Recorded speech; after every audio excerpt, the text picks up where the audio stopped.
Sobrinos, es oficial, estamos en la era de los reboots y remakes. Ranma y medio fue una de las obras más queridas y populares de los años 90. Este anime es conocidísimo a nivel mundial y amado por todos. Literal, si tú le preguntas a cualquier millennial si conoce Ranma y medio, te va a decir que sí. Sin importar si es otaku o si le gusta el anime, te aseguro que vio Ranma y medio y fue parte de su infancia. Todos recordarán a esta chica que fue el crush de cualquier morro adolescente de la época y la autora de varias...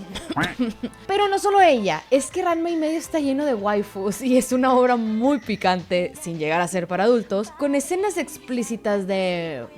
pues... tetas. Pero no solo eso, seguramente también recordarás a este viejillo mañoso que se la pasaba robando calzones, que es como un maestro Roshi pero en enano. Antes de comenzar con este video, dale like y suscríbete para que la comunidad de sobrinitos otakus crezca.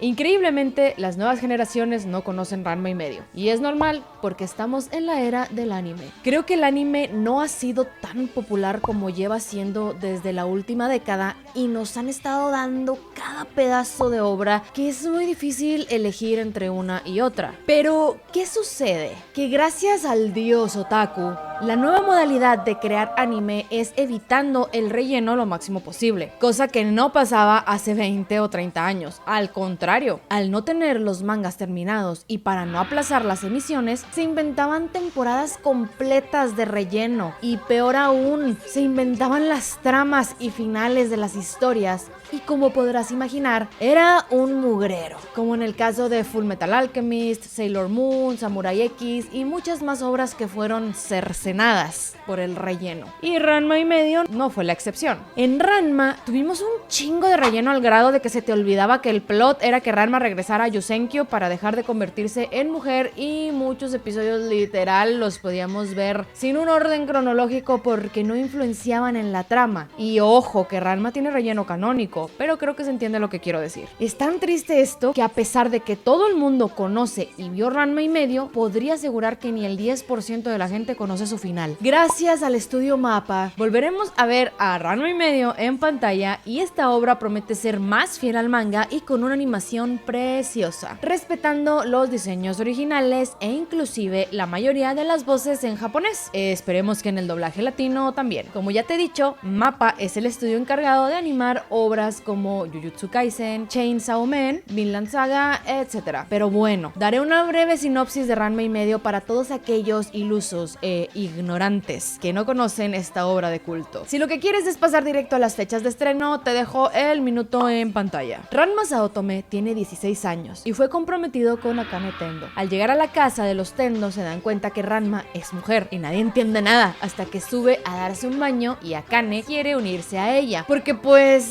asiáticos que les maman los baños comunitarios y verse en pelotas con desconocidos. Y pues entra Akane desnudita al baño y surprise motherfucker que hay un pelado en la bañera y obviamente se hace un despapalle. Pues resulta y resalta que Ranma toda su vida se ha entrenado en las artes marciales con su padre para heredar el estilo de combate libre de la escuela Saotome. Un día ambos decidieron viajar a China para entrenar en las fosas de Yusenkyo, ya que se tenía la creencia de que los entrenamientos ahí eran sumamente difíciles, lo cual era verdad, pero no por el motivo que ellos creían. Durante uno de sus entrenamientos cae accidentalmente en un estanque encantado, adquiriendo una maldición que lo hace convertirse en mujer cuando lo toca el agua helada, necesitando así agua caliente para volver a ser hombre. La única manera en que puedan romper la maldición es bañándose en el estanque del hombre ahogado, pero por múltiples razones, no tienen ni un peso, no han podido volver a China, específicamente a Yusenkyo. Ahora, Ranma no solo tiene esa maldición que lo persigue, sino un matrimonio arreglado que ambos detestan, pero poco a poco se va viendo como Akane y Ranma comienzan a tener sentimientos el uno por el otro, aunque no lo acepten. De aquí ya tendremos 1000 aventuras, ya que no solo Ranma es víctima de haber caído en los estanques de Yusenkyo, sino su propio padre, que se convierte en panda, Shampoo se convierte en gatita, Moose en pato, etcétera, etcétera, y curiosamente la mayoría de ellos cayeron a un estanque por culpa de Ranma. La travesía de romper la maldición se entrelaza con la relación que va formando con Akane, haciendo de este anime una comedia romántica y de aventura.